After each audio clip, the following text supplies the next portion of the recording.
My name is Jason, and this is Just Watches. Okay, today we have a watch I'm really excited about from Seiko. Now, I've always loved the Seiko Samurai, and I've owned a few, but it's always been on the larger side for my personal preference. So when Seiko released this mini version, I knew I had to check it out. However, before we get to the review, if you're enjoying the contents of this channel, I invite you to subscribe. And if you're enjoying the contents of this individual video, please give it a thumbs up. Thank you so much. For price and availability, as of the recording of this video, this watch is available from a number of retailers for between $400 and $500. The MSRP is $575.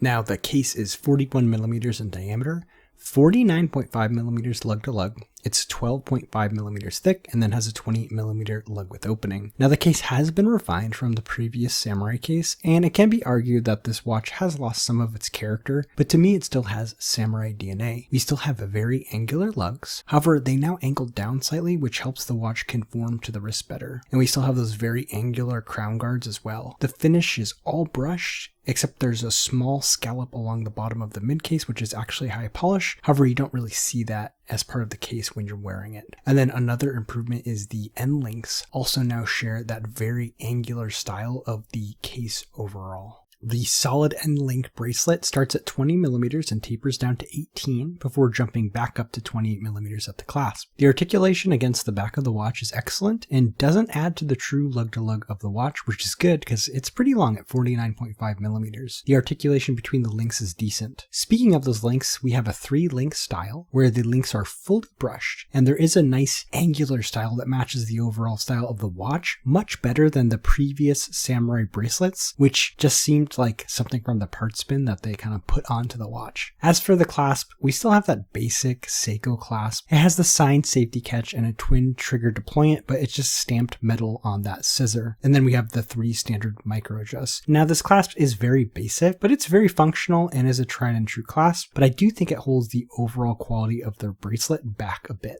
The screw-in case back helps provide 200 meters of water resistance and has the familiar wave, which is usually featured on Seiko divers in high polish. And then information about the watch is etched into the rest of the brushed case back. Now, this watch is powered by the Seiko NH35. That's a hacking, hand-winding, 21,600 vibration per hour movement with a 42-hour power reserve and a stated accuracy of -20 to +40 seconds a day. But I usually find these run closer to ±10 seconds a day. It also features a quick set date. Now, this one on wrist has been keeping time at about -5 seconds per day. The 6mm screw down crown is unsigned, but nicely knurled in the same style as previous Samurais, and I love that they kept this style crown. It's also really easy to use, helped in part by the fact that it extends a fair distance out from those crown guards. The threading and unthreading action is actually much smoother, and it feels like an improvement over previous models where it could sometimes feel gritty, and then winding and operating the watch via this crown is easy to do. Now, because this is Seiko, they used Hardlex for the crystal, which is kind of a big letdown. The previous versions of the Samurai eventually introduced a King Samurai version that had sapphire crystal as well as a ceramic bezel. So hopefully if this watch remains popular, they do make a King Samurai mini version, which I'd love to see. The crystal does have a faceted edge and is a touch proud of the bezel. The 120-click unidirectional bezel is knurled in a similar style as the crown. It can be a little bit tricky to grip, but it has the familiar, somewhat squishy, somewhat clicky action of a Seiko dive bezel. And then of course this wouldn't be a Seiko if the bezel wasn't ever so slightly misaligned. Now, the aluminum insert on this bezel is extremely nice. All of the markers, including the dashes for the minutes and the Arabic numerals, are etched into the dial and then filled with lume. This is really well executed and really elevates the feel of quality on the watch overall. Now, Seiko no longer uses a chapter ring on this model, which theoretically should be one less thing to align. However, as we saw, the bezel is ever so slightly misaligned. They went ahead, instead of the chapter ring, they printed the index for the minutes around the edge of the dial. Now, the dial itself is black, but it actually has a very subtle sunburst that will only show up in certain lightings, and I love that little detail. It actually took me a while to notice that. And then moving in from that printed minute track, we have applied indices that are edged in high polish and filled with lume. They went ahead and tucked the date window in at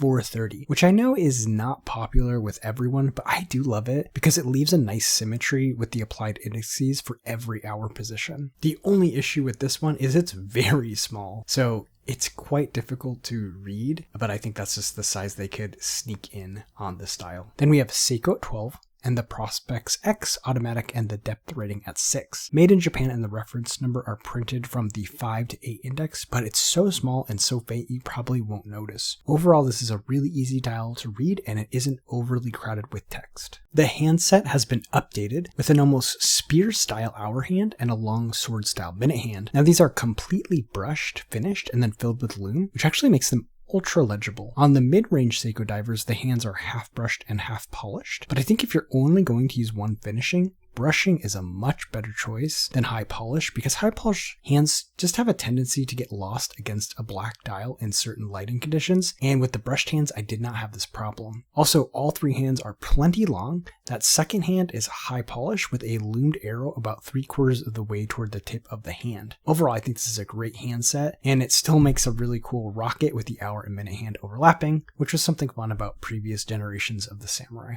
The lume on this watch is a touch disappointing. Usually Seiko lume is fantastic. It's ultra responsive and long lasting. However, I feel like the lume on this is just okay. It's not bad by any stretch. It's just not that usual Seiko ultra powerful lume. So here is the watch on my 6 3/4 inch wrist. Despite that long 49.5mm lug to lug, the thinness of the case and the slight angle down of the lugs and just the way the bracelet drapes off the end links makes this a very comfortable and appealing fit on my 6 3/4 inch wrist. So pros and cons, starting with the pros. First, I love the refinement here. I think they've taken the Samurai and they've polished off some of the rougher edges, if you will, of the design. The bracelet feels more coherent with the overall look of the case, and with those slightly angled down lugs and just the way the bracelet drapes off the end links, it's a really comfortable fit, and I've really found myself enjoying this watch. Despite that longer lug to lug, it still somehow has that Seiko magic where it's just really comfortable on the wrist. It is on the heavy side, so keep that in mind. Somehow they made it smaller, but it's just as heavy. So if that's something that will bother you, keep that in mind. But I kind of like the weight of it, and it does balance itself with the bracelet. And then obviously I love the size. I've always liked the Samurai, but I love that they're making a smaller version. As for cons, first is the Hardlex crystal. You know, at this price point, I really think they got to be offering sapphire here. You just got to do it, Seiko. You got to start putting sapphire into these more entry-level divers. There's so much competition, and it seems like everyone's using sapphire at this point. Second is the clasp. I would love to see a better entry-level clasp. Maybe if it didn't have quick adjust, if it at least had a milled clasp. This clasp does work. It's tried and true, but